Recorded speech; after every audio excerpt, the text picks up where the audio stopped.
Hi, welcome to SBR Videos. I'm Peter Loshak. This is our daily MLB pitching preview show, and back with us is Joe Duffy, returning from vacation. For his website is offshoreinsiders.com. Right now, we're looking at the card for Saturday, July 11th. Joe Duffy, how you doing? Fantastic. Working vacation. We won some money while on vacation, baby. All right, and we are going to start doing conference previews for college football starting next week. Are you looking forward to that, Joe? Absolutely, positively. We've been doing already a lot of research. That being said, really, the key is making in-season adjustments as well, but cannot wait, baby. Right now, we're looking at Saturday, July 11th in baseball. I guess the first thing I want to bring up is this guy, Alfredo Simon, right? At times, he was awesome, lights out, unhittable, but he's had 4 straight awful starts.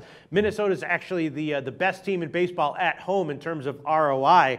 Unless Simone turns things around, it's probably another win for Minnesota. Any reason to believe he doesn't get hit again? Not necessarily, but remember, somebody like him is, as I like to say, predictably unpredictable. And when you're talking about somebody who's getting a bigger number, then maybe it is a little bit dangerous to say to fade him, because he's the way he's been this year. When you least expect it. So I'm not saying necessarily to go with him, but be careful laying a big number against guys that can really be as a box of chocolates, as they said from the old movie, whatever the heck that movie was. Sure, but it's 4 straight horrible starts from Simone. Yeah. It hasn't been predictably unpredictable recently. Well, but again, the reason he's still in the pitching lineup, he's good enough to pitch at the major league level, and he has shown flashes. So I'm not saying to go with him. I'm just saying be a little cautious, thinking that it's a lead pipe cinch to go against them. All right, then 2 guys who've been very predictable and reliable, 2 excellent, solid veterans, A.J. Burnett and John Lackey. They face off in Pittsburgh. These guys just don't have a bad start ever, it seems. Now they're going to be,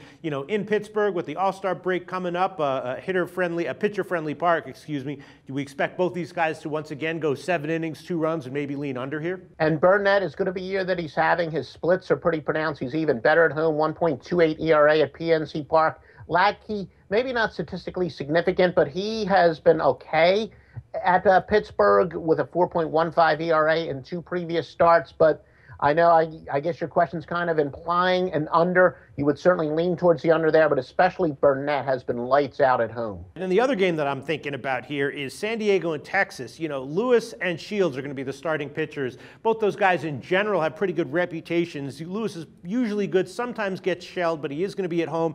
Shields is a lot worse on the road, and in a park like Texas against that kind of lineup with the DH, that's the kind of situation where I think he gets hit. I think we're going to see a relatively modest total here, maybe even like 8.5, or probably not higher than 9. I'm thinking, my gut feeling is that one or both these guys gets knocked around a little bit, and the over might be a great bet. What do you think, Joe? Well, keep in mind that James Shields has been pitching a little bit better over his last 7 starts, 2.63 ERA. I know he got off to the rough start. In the case of Colby Lewis, he and Texas at the beginning of the year were kind of overachieving a little bit, and I think both of them have kind of regressed to the mean. So if anything, it might be a decent opportunity for the road team, although keep in mind, and it's not really all that shocking, that in interleague play, the American League, for the most part, has been the profitable play over the years since interleague play started. And of course, that makes sense, because I think it's a lot easier for a team that normally has a DH to go to a National League, which doesn't apply here, but where they would play without the DH, than it is a National League team that isn't built to have the DH. So the fact that I do think that interleague play does seem to benefit the American League team, I would be a little bit leery, but still, all in all, I think it might be a good spot for San Diego. All right, well, that's all that caught my eye from Saturday, July 11th as of right now. I'm definitely going to be leaning over in that San Diego, Texas game, and definitely leaning under in the St. Louis, Pittsburgh game, and definitely leaning Minnesota over Detroit, even though I know that you think that Alfredo Simon can get undervalued when he's running bad. What else would you like to bring to our attention from Saturday, July 11th, Joe? Well, I know that the Braves' Matt Whistler, and I admitted that a few years ago I had one of my worst years ever in baseball handicapping, and I think it was because I really fell too much in love with these advanced statistics that kind of talk me out of plays and whatnot. So I'm going to be a little cautious of this, but the experts are saying Matt Whistler, he's got a bad ground ball to fly ball ratio. He gives up too many fly balls, and he will be pitching at Coors Field. So again, somebody who does throw a lot of fly balls at Coors Field, that is a little dangerous. At the very least, I would certainly be a little leery betting on him. Ryan Vogelsong as pronounced as any home road splits this year. He's 2.63 ERA at home, 218 batting average against as opposed to on the road where it's 516 and 265. Of course, he is pitching at home. All right, Joe Duffy, offshoreinsiders.com. Thanks so much.